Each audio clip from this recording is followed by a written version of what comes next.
সর্বশেষ যে লোকটা জান্নাতে যাবে তাকে আল্লাহ তাআলা জাহান্নামের আগুনে পোড়াতে পোড়াতে ছাই বানিয়ে ফেলবে। আল্লাহ বলবেন, জিব্রাইল যাও একটু দেখো, একটা মাত্র সেজদা দিয়েছে আমাকে, এরকম কাউরে পাওয়া যায় কিনা। বাটি চালান দিয়ে দেখো পাওয়া যায় কিনা।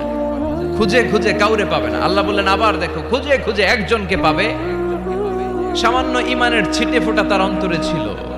আল্লাহ বলবেন যেহেতু ছিটে ফোঁটা আছে, অনেক মায়ের খাইছে, ওকে বের করে জাহান্নাম থেকে বের করে একটা নির্ধারিত দূরত্বে রেখে দাও। রেখে দেয়া হবে, কিন্তু জাহান্নামের আগুনের লেলিহান শিখাতে তার গা ঝলসে যাবে। সে আল্লাহর ডেকে বলবে, মাবুদ তোমার কাছে আমি কিছু চাই না, জাহান্নাম থেকে তুমি আমাকে বের করেছো, জীবন নদীর পানি তুমি আমার গায়ের মধ্যে ঢেলে দিয়েছো, আমি আবার সজীবতা ফিরে পেয়েছি। আমি তোমার কাছে জান্নাত চাই না, শুধু নিরাপদ একটা দূরত্বে আমাকে রেখে আসো, যাতে জাহান্নামের আগুন আমারে কষ্ট দিতে না পারে। আল্লাহ আমি কিন্তু তোমার কাছে জান্নাত চাই না। কি চাই না? জান্নাত চাই না, কিন্তু জাহান্নামের আগুন আমারে কষ্ট দিচ্ছে, এতটা দূরত্বে রাখো যাতে জাহান্নামের আগুন আমার গায়ে না লাগে। আল্লাহ বললেন ওকে রাখবো, কিন্তু আমার সাথে একটা কন্ট্রাক্টে যেতে হবে, যে এটা তোমাকে দিলে তুমি আর নতুন করে কিছু চাবা না। সে বলবে আমি রাজি, কন্ট্রাক্ট হয়ে যাবে। আল্লাহ জিব্রাইলকে বলবেন যাও এমন দূরত্বে রাখো যাতে জাহান্নামের আগুনের কষ্ট না দেয়। রেখে আসা হবে, অনেক দিন সে ওখানে আনন্দে থাকবে, আল্লাহ শুকরিয়া করবে। সে মনে মনে বলবে বেঁচে গিয়েছি, আমি বেঁচে গিয়েছি, জীবনে আর কিছু চাই না, জাহান্নাম থেকে আমি বেঁচে গিয়েছি। অনেকদিন থাকার পরে মনে মনে ভাববে বাইসা তো গেছি, কিন্তু নতুন করে একটু ট্রাই করে দেখি, জাহান্নামের সৌন্দর্যের দৃশ্য একটু চোখ দিয়ে অবলোকন করা যায় কিনা। সে আল্লাহরে ডেকে বলবে, আল্লাহ ইনদি সুআল, আমার একটা ফরিয়াদ আছে। কি ফরিয়াদ? আল্লাহ আগেই বলে রাখি আমি কিন্তু জান্নাতে যেতে চাই না। আল্লাহ বলবেন কি চাও? সে বলবে আল্লাহ তোমার জান্নাতটা তুমি কত সুন্দর করে বানিয়েছো, আমি একটা নজর শুধু দেখতে চাই। জান্নাতের দরজার সামনে নিয়ে যদি আমারে বসিয়ে রাখো, দ্যাটস ইনাফ, আর কিছু চাই না, শুধু জান্নাতের দরজার সামনে। আল্লাহ বললেন তুই না ওয়াদা করেছিস, তুই না চুক্তি করেছিস। সে বলবে আল্লাহ আমারে হতভাগা বানাইয়া তোমার কি লাভ? সুবহানাল্লাহ পড়েন। আমারে তুমি হতভাগা বানিও না। আল্লাহ বলে ঠিক আছে, আবার সিগনেচার কর যে জান্নাতের দরজার সামনে বসিয়ে দিলে আর কিছু চাবি না। সে সিগনেচার করে বলে আমি চাবো না। আল্লাহ বললেন জিব্রাইল বেচারারে ধরে জান্নাতের গেটের সামনে বসায় দে। এবার জান্নাতের গেটের সামনে বসে বসে জান্নাতের সৌন্দর্য দেখা শুরু করবে। সুবহানাল্লাহ। এমন সৌন্দর্য যেটা চোখ দিয়ে কেউ দেখে নাই, কান দিয়ে শুনে নাই, ওই সৌন্দর্য চোখে দেখে, কান দিয়ে আওয়াজ শুনে মাগার ভোগ করতে পারে না। অন্তরে জ্বালা আছে না নাই? এয়ার কন্ডিশনের রুমে ঢুকতে না পারলেও, এয়ার কন্ডিশনের রুমের দরজার বাইরে দাঁড়ালো, এয়ার কন্ডিশনের রুমের একটা ঠান্ডা বাতাস গায়ে লাগে না? কথা বলেন তো। ও যখন জান্নাতের দরজার সামনে দাঁড়াবে, ওর গায়েও এরকম জান্নাতের ঠান্ডা বাতাসের হিমেল ছোঁয়া গাটাকে শীতল করে দিবে। ওই শীতল হয়ে যাওয়ার পরে আর তো সহ্য হবে না, আবার আল্লাহরে ডাকবে, মনে মনে ভাববে আর একটু ট্রাই করি না, দোষ কি, আস্তে আস্তে অনেক দূর তো আগাইছি। সুবহানাল্লাহ কইবেন না? এবার আল্লাহরে বলবে আল্লাহ ইনদি সুআল, আল্লাহ তুমি যদি কোনো বিষয়ে নতুন করে ডিসিশন নাও, তোমারে জিজ্ঞেস করার মতো কি কেউ আছে? আল্লাহ বলে না, আমি তো সব রাজার বড় রাজা, মহারাজা, আমার উপরে তো কারো কথা চলে না। ওই হতভাগা লোকটা বলবে আল্লাহ এত সুন্দর জান্নাত তুমি বানালাম, চোখ দিয়ে সৌন্দর্য দেখি, কান দিয়ে আওয়াজগুলো শুনি, হুর আর গেলমান হেঁটে বেড়ায়, এত সুন্দর জান্নাত চোখ দিয়ে দেখি, ঢুকতে পারি না, আমারে কষ্ট দিয়ে তোমার কি লাভ? ও আল্লাহ আমারে তুমি মাফ করে দাও, জান্নাতের চিপার মধ্যে এক কর্নারে তুমি একটু আমারে জায়গা করে দাও। আল্লাহ বলবেন ওয়াই হাক ইয়াবনা আদম, তোর ধ্বংস হোক হে আদম জাত, মা আগদারাকা, তোর চেয়ে বড় গাদ্দার আমি আমার সৃষ্টিকুলে কাউরে দেখি নাই, কারণ তুই আমার সাথে চুক্তি করিস আর চুক্তি ভঙ্গ করিস।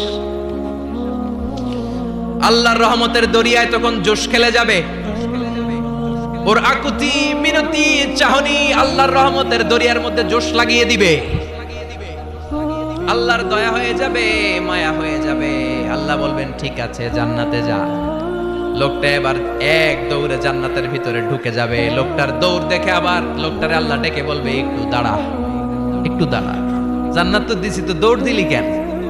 সুবহানাল্লাহ কইবেন না?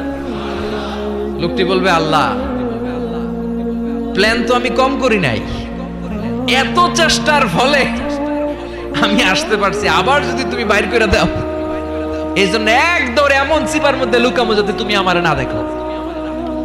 আবার আল্লাহর রহমতের দরিয়ায় জোশ খেলে যাবে, আল্লাহ কাছে ডাকবে, কাছে আয়, ও গোলাম তোর কি মনে চায় আমারে বল, আজকে তুই চাইতে থাক, আমি দিতে দিতে তোর মনের সব আশা পূরণ করে দেব।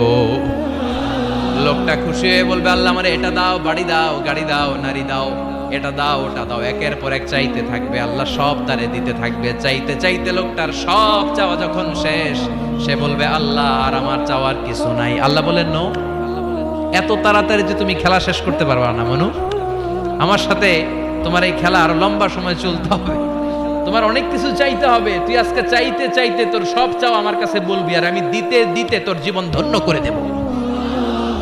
সে আবার চাইতে শুরু করবে, আল্লাহ এটা দাও, ওটা দাও, ওটা দাও, আল্লাহ দিতে দিতে সব দিবে। এরপরে বলবে, আল্লাহ মাফও চাই, দোয়াও চাই, আর চাওয়ার কিছু নাই। আল্লাহ বলবেন, তাই ঠিক আছে, তোরে আমি জান্নাতে ঢুকাই দিলাম, তবে মনে রাখিস তোর জান্নাতটা হবে সবচেয়ে ছোট জান্নাত, আর তোর জান্নাতটা হবে এই পৃথিবীর 10 গুণ। চিল্লায় এখন সুবহানাল্লাহ।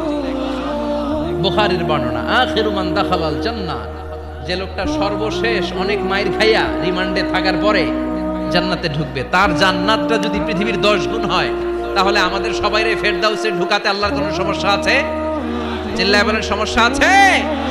এজন্য আমরা আল্লাহর কাছে কোন জান্নাত চাই? কথা বলেন।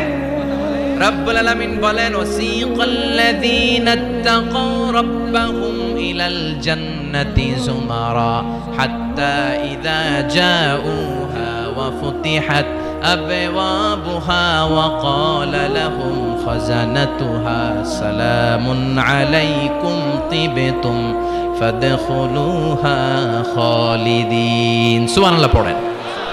আমরা এবার জান্নাতে ঢুকবো। সব জান্নাতীদেরকে নিয়ে আল্লাহ তাআলা বলবেন, ও ফেরেশতারা, আমার জান্নাতীদেরকে তোমরা ওয়েল রিসেপশন দিয়ে, রেড কার্পেট রিসেপশন, লাল গালিচার সংবর্ধনা দিয়ে জান্নাতে নিয়ে যাও। ফেরেশতারা পেছন থেকে আল্লাহকে যারা ভয় করে জান্নাতের উপযুক্ত হয়েছে সবাইকে নিয়ে জান্নাতে ছুটবে। ওমিয়া, কোন প্রোগ্রামে যদি মন্ত্রী আসে, মেম্বার অফ দ্য পার্লামেন্ট আসে, কিংবা প্রধানমন্ত্রী আসে, ওনার শুভাগমন উপলক্ষে আমরা অনেকগুলো ওয়েলকামিং রিসেপশন গেট বানাই না? কথা বলেন। সুজানগরে বোধহয় বানায় টানায় না? আজকের মাহফিলের তো কয়েকটা গেট দেখলাম আমি, বানাই না আমরা? Welcoming reception gate. জান্নাতীদের জন্য এরকম, আপনারা যারা ফেরদাউসে ঢুকবেন আপনাদের জন্য এরকম ওয়েলকামিং রিসেপশন গেট থাকবে। ফেরেশতারা জান্নাতীদেরকে হাঁকিয়ে হাঁকিয়ে নিয়ে চলবে, আহলান ওয়া সাহলান মারহাবান বিকুম, কংগ্রাচুলেশন, আসেন আসেন আমরা সবাই মিলে জান্নাতে যাই। জান্নাতীরা আনন্দের চোটে ছুটবে আর ছুটবে, ছুটতে ছুটতে ছুটতে ছুটতে হঠাৎ করে বিশাল একটা ওয়েলকামিং রিসেপশন গেট পেয়ে যাবে। এই গেটটা যে কত সুন্দর আমি বর্ণনা দিয়ে বুঝাতে পারবো না। এই গেটের আশেপাশে ডানে বায়ে থাকবে অসাধারণ পরিবেশ, ফুলের বাগান, নাজ নেয়ামতে ভরপুর, রিফ্রেশমেন্ট, ফুড আইটেম, খাবার দাবারে ভরপুর, এত চমৎকার জায়গা। এই জায়গাটারে জান্নাতীরা দেখে জান্নাত মনে করে ওইখানেই বসে যাবে। জান্নাতীরা মনে করবে এটাই জান্নাত, জান্নাত কে মজা লেলো, জান্নাত তোমারই হে, চলো আমরা খাওয়া দাওয়া শুরু করি, ফুর্তি শুরু করি। খাওয়া দাওয়া শুরু করবে। ফেরেশতারা বলবেন, no, you are absolutely wrong, আপনারা ভুল করছেন, এটা জান্নাত না, এটা জান্নাতের গেট।